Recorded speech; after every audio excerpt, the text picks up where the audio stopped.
All right, everybody, welcome back again to the Text Lab podcast. Todd, another week back here with the Text Lab. How's your week been going? It's been going very, very well. Having fun. Yeah, good. You are heading back down to RCC this weekend? I'm going back to the church I left just over a year ago. Okay. Yeah. Awesome. Gonna play a little bit of golf? I'm going to play a little bit of golf with my son and Buddy and his son. Yeah. The son's on the staff at RCC. So, yeah, we're going to have a good time. Fun. What golf score do you think you're gonna get Friday? I'd like to break 80, but I'm guessing more 100? low 80s. I'm hoping 105? If I don't break 100, I've got a set of clubs will give to you. Okay, great. I look forward to hearing how it goes. I can pick up some free clubs. Well, listener, welcome back to the show. We are diving into God's Word every single week. Our hope really is to equip you, help you live as someone who is sent wherever your Pray Watch communities are, to dig into the text with your life group, with others, in God's Word for us this week. And this week we are in Matthew 12. We are kind of getting to these middle passages in the heart of Matthew's gospel. We've come out of the Sermon of the Mount. We have had this emphasis now on ascending that has happened from Jesus to his disciples, and he has sent them out. 10 and 11 were all about the conflict, the persecution that they were going to face. And now we're kind of getting into Matthew 12, where we are going to continue to kind of hear these different sermons and messages preach about the kingdom, about the gospel going forth. Anything else that you'd add, Todd, to basically just the logic and the flow of Matthew as a whole leading into chapter 12? Well, I think you pretty well described it. We're coming out of 11, where Jesus ended that chapter talking about resistance. Started with the doubts of John the Baptist, but moved to resistance, and we're going to see that amping up here. Yeah. We're going to see in the text now these guys that are not accepting him are actually opposing him, and they're starting to get ticked based upon the claims he's making about who he is. Good stuff. And so let me get into it. Matthew 12, we'll start in verse 1. It says, "At that time, Jesus went through the grain fields on the Sabbath. His disciples were hungry, and they began to pluck heads of grain and to eat. But when the Pharisees saw it, they said to him, 'Look, your disciples are doing what is not lawful to do on the Sabbath.' He said to them, 'Have you not read what David did when he was hungry, and those who were with him? How he entered the house of God and ate the bread of the presence, which it was not lawful for him to eat, nor for those who were with him, but only for the priests? Or have you not read in the law how on the Sabbath the priests in the temple profane the Sabbath and are guiltless? I tell you, something greater than the temple is here. And if you had known what this means, I desire mercy and not sacrifice, you would have not condemned the guiltless. For the Son of Man is Lord of the Sabbath.' He went on from there and entered their synagogue, and a man was there with a withered hand. And they asked him, 'Is it lawful to heal on the Sabbath?' So that they might accuse him. He said to them, 'Which one of you who has a sheep, if it falls into a pit on the Sabbath, will not take hold of it and lift it out? Of how much more value is a man than a sheep? So it is lawful to do good on the Sabbath.' Then he said to the man, 'Stretch out your hand.' And the man stretched it out, and it was restored, healthy like the other. But the Pharisees went out and conspired against him how to destroy him." Lots of good stuff. The intensity is ramping up even more against Jesus. There's kind of a turning point here in Matthew's gospel where it feels like it starts to turn and focus on the cross that is coming. Just Todd, as you're looking at 12 verses 1 through 14, what sticks out to you as kind of the big idea of this text? Well, just who Jesus is, continuing to clarify the resistance, as you said, is ramping up, and they're getting ticked at him for at least accusing him of breaking laws, and they're trying to sort all that out. Jesus is giving a justification for what's happening. His disciples eating the grain and for his healing on the Sabbath, and yet he's going to try and talk about who he is right here, and that's what I think is the biggest thing that really ticks them off. Yeah. There's kind of this emphasis on Jesus being greater than the temple, greater than the law, greater than basically the whole Old Testament system that's pointed up to this point, greater than the Sabbath. And I want to break down Sabbath a little bit. I think that's kind of one of the key smaller ideas that points to that big idea. Just for our listeners, the Sabbath, because for us, people kind of hear it and they're maybe like, okay, yeah, Sabbath. What is it? Yeah. What is it? What's the big deal though for them? And in their context, Sabbath would have been more than just the day to observe in order to not work and kind of a ritual experience. It would have been a lot connected to their Jewish identity. This is kind of a their town category. Basically, when they were developing rabbinical Judaism, they wrote the Mishnah, which is kind of a commentary on the law from all these different scribes, all these different rabbis. And the Sabbath became this really, really big deal. In the Mishnah, there's about 39 different rules and regulations about what you can do and about what you can't do on the Sabbath. Even when they were having the Maccabean revolt, they wouldn't fight on the Sabbath. And I think apparently they kept losing the battles on the Sabbath because they changed that then. And then they said, hey, you actually can't fight on the Sabbath because we're losing this war. But it kind of became this regulations and rules for them to follow about the Sabbath. And so when the Pharisees are coming to Jesus here about the Sabbath, it really has to do even more with their kind of core identity of who they are as a Jewish people, more than just even the observance just of that law. And I think Jesus is trying to make this greater point that is pointing to the big idea that he is the Lord of the Sabbath, that really all those laws and regulations, that's not the point.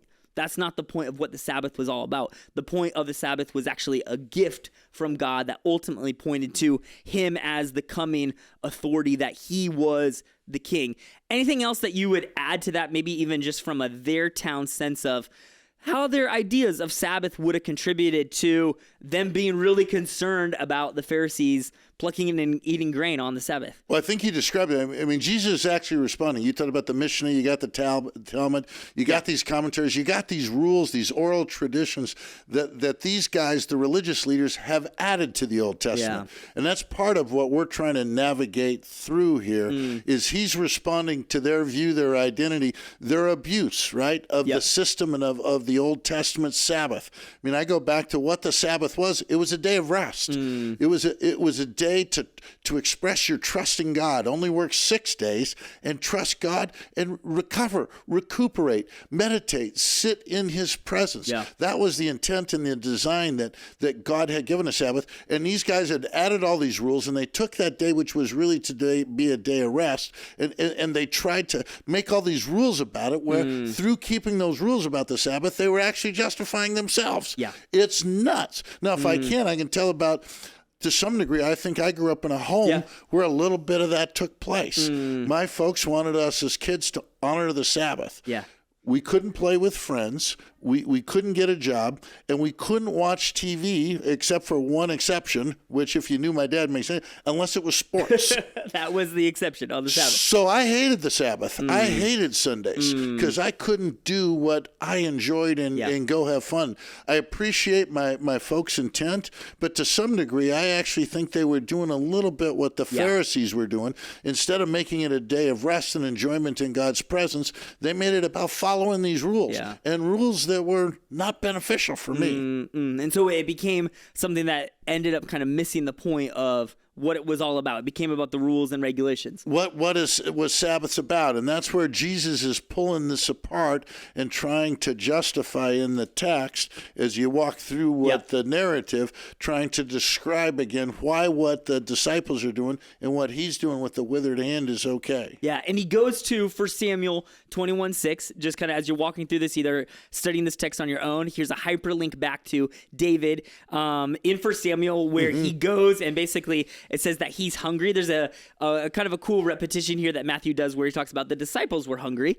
And then that's what happens with David. He's with his men. He's hungry. He goes in and he enters the house of God and eats the bread that's devoted basically to the sacrifice. It would have been the showbread, the bread of the presence. And he's not condemned for doing that by Scripture. He's not condemned in that moment. And that's Jesus' point. Yes, that there was something of greater significance going on there. The law was meant to point us to something greater, not to get caught up in all the rules and regulations of it. Right, and the Pharisees are judging the disciples for just picking green as they're out there walking, and Jesus is trying to suggest it's okay. Yeah. Right? If you look at the Old Testament, I think he's trying to get these guys to question again their interpretation of the law, how they're using it. You are misapplying it in all these rules. What they did isn't wrong, because if you go back to David and eating the bread of the presence that only the priests were supposed to eat, Scripture didn't condemn it. Yes. God didn't condemn that. Yeah. You're condemning something that God didn't condemn. Maybe you guys aren't actually actually representing God's perspective all that well. You're kind of missing the whole point. You are missing the point. Yeah, which is what Jesus is trying to summarize there, I think, in verse 7, where he said, if you had known what this means, I desire mercy, not sacrifice. That links us back to Hosea 6:6, where in Hosea, there's actually the word hesed used, which kind of summarizes this deep, loving kindness of God. There's this idea of God's face shining upon us, the depth of his love for us in that word hesed, and that's a part of his mercy, his goodness, his grace to us, that Jesus is saying that was the point of what the law was. That was even the point of what Sabbath was. It wasn't meant to be this rules and regulations that you would use to kind of hang over someone's head.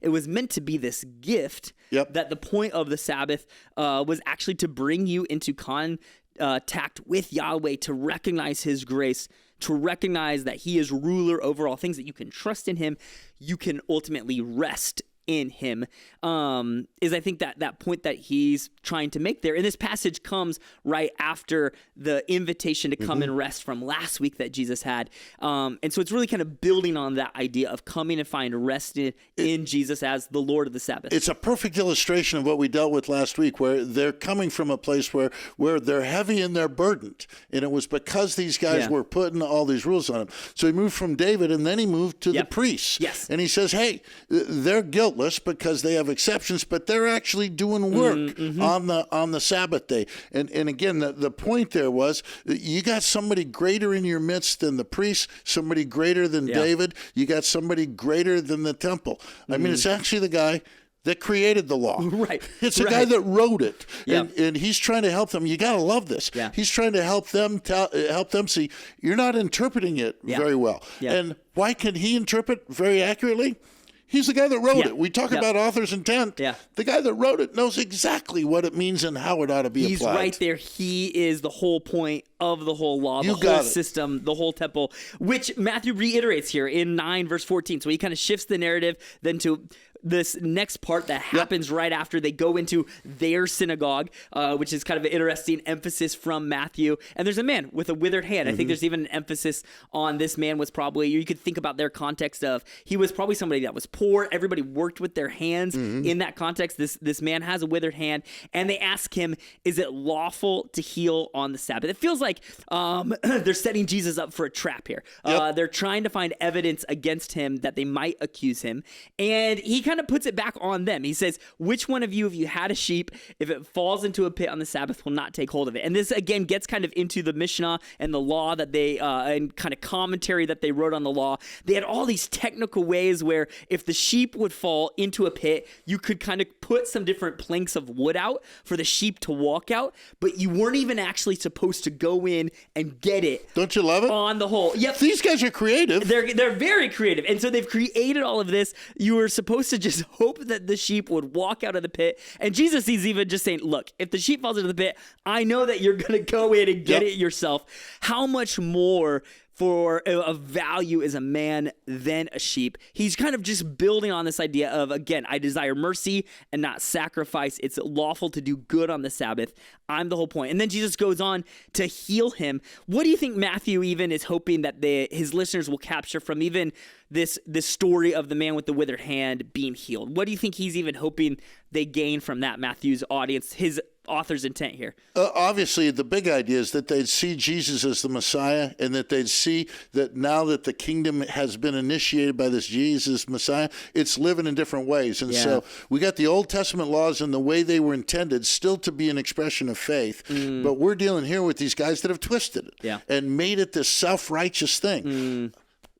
I mean, it's so far from what God intended for the Old Testament and for all those laws to begin with. He wants them to see the freedom. He wants to see that this is about coming to Jesus with his arms wide open and saying, hey, it's not going to work for you to try and justify yourself. This is a heavy burden that actually is quite stupid.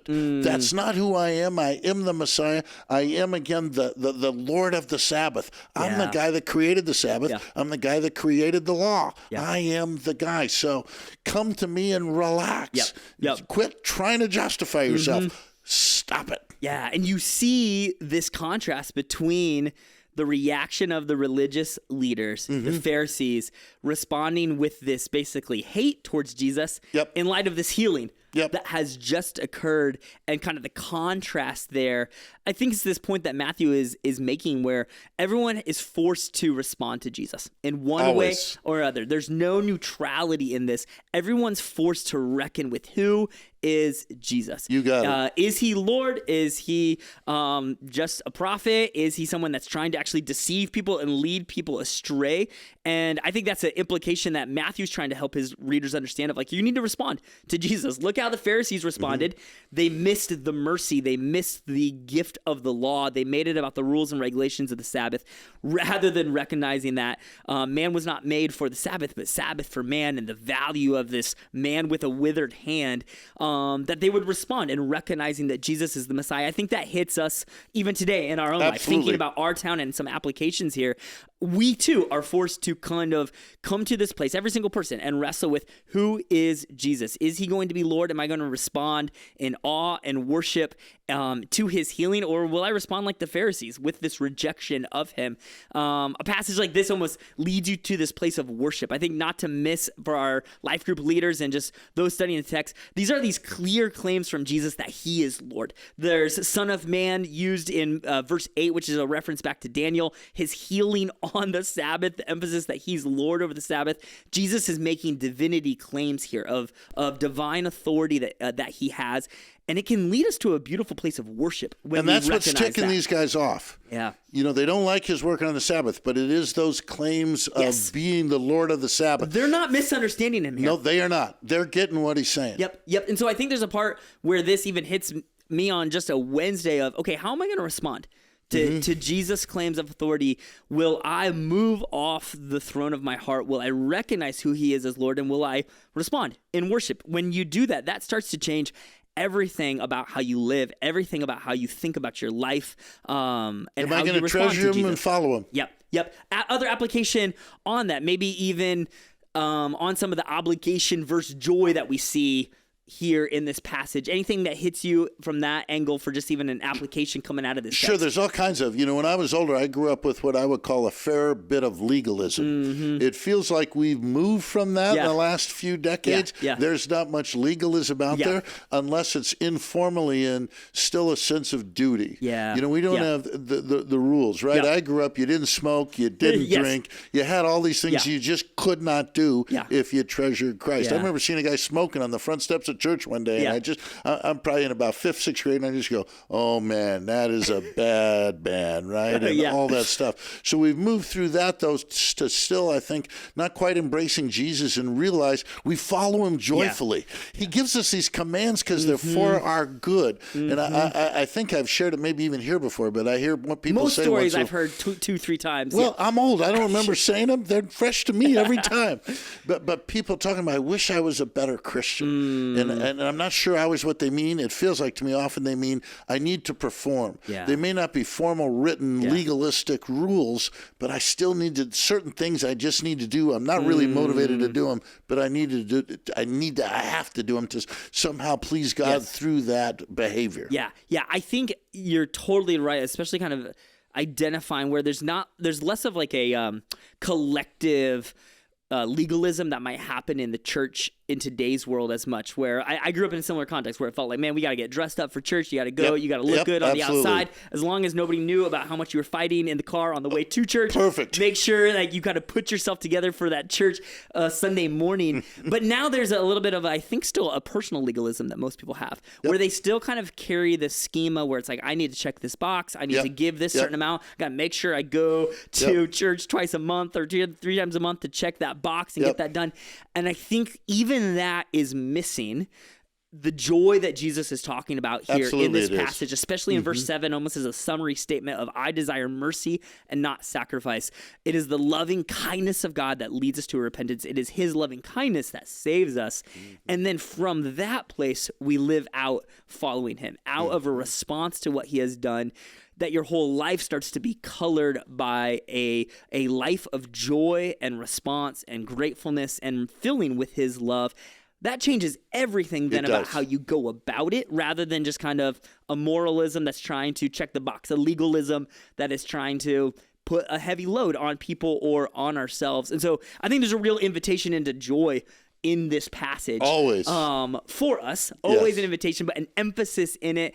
And to kind of like, even just for someone to pause and look at their life and wrestle with the motivations Yep. of what is actually driving me into this place for as I follow Jesus. Am I doing that out of joy or am I doing that out of obligation? There's a big difference between those two type of lives There following is. Jesus. And he likes the one with the joy in it. Yep. And then lastly, I would also encourage people like wrestle with what does a good and beautiful rhythm of Sabbath look like in your life? Like you almost had said, we've swung so far to the other side. What does actually taking a rhythm of Sabbath that could be a moment of delight? That's how I usually think about Sabbath. For us, we try to Sabbath on Saturdays. My wife works on Fridays. Sunday is a work day. So we try to carve out some time Cool. and space for delight on a Saturday. What's that look like for you? Yeah, for guys? us, it usually looks like some moment of family time together, kind of delighting in just like our family unit, our first joy-filled community of faith. And then this is just for me because I'm an achiever. I'm a 3 on the Enneagram. We won't get into an Enneagram conversation here. Suddenly, Thank you for I'm going to take avoiding this that. podcast way off the tracks here. But I'm an achiever by wired in nature that way. And so for me to resist the to-do list on a Saturday and instead to say, how do I be present with God and present with Kelsey, present with our kids? To me, that looks like a garden-esque moment of rest, a Sabbath on a Saturday to be in those places. And honestly, it has been the greatest gift. It has been restful, refreshing. It's trying to practice some of those moments of come and rest and just be with Jesus rather than checking something else on the to-do list. What does it look like for you now? Well, I like the way you I like the way you described it. Yeah. Fridays for me. Yeah. Again, we don't have kids around the house anymore, so it's that rest. But I love the way you described it because you talked about the pendulum swinging. Yeah. Feels like to me we've gone from the legalism Yes. that I Yeah. grew up with. And I'm surprised to hear you grew up with it as young as you are. Yeah. It was still there, and Southern now we've Baptist gone to I've the come place from. where it feels like to me people don't get that rhythm. Yeah. And we move from it, and we don't go to work, but we Yeah. just dig around doing other stuff, and we don't find that rest. So I love the principles you're doing. For me, it's Friday, hopefully playing golf, just a little quieter day. Yeah. Sit in his presence, do a little reading, Yeah. just a little relaxed. Again, try to unplug. I don't know that I'm an achiever so much, but I'm an adrenaline junkie. I like to go. And so, that being still, the Sabbath is just about being still ultimately and knowing that he is God. Not easy for me, but as you said, that's Not easy for Julie either, Todd. well, it's not. If she's married to me, she's not. She's a goer too. But that's where that Yeah. greatest joy is Yes. found. But for guys like us, wired like us, it's hard to find that discipline sometimes. But the benefits, Yep. oh man, hard to describe. Yep. So, listener, think about what does Sabbath look like for you this week? What does delighting in Jesus, Great idea. His mercy, His loving kindness look like for you? To live out a joy-filled life with Jesus, driven by that joy, motivated by that joy, pursuing Him in that joy together. He is where the joy is. Thank you, listener, for joining us on the Text Lab, and we'll catch you again We will do it again, hopefully next week. next week. We'll see you next week on the Text Lab.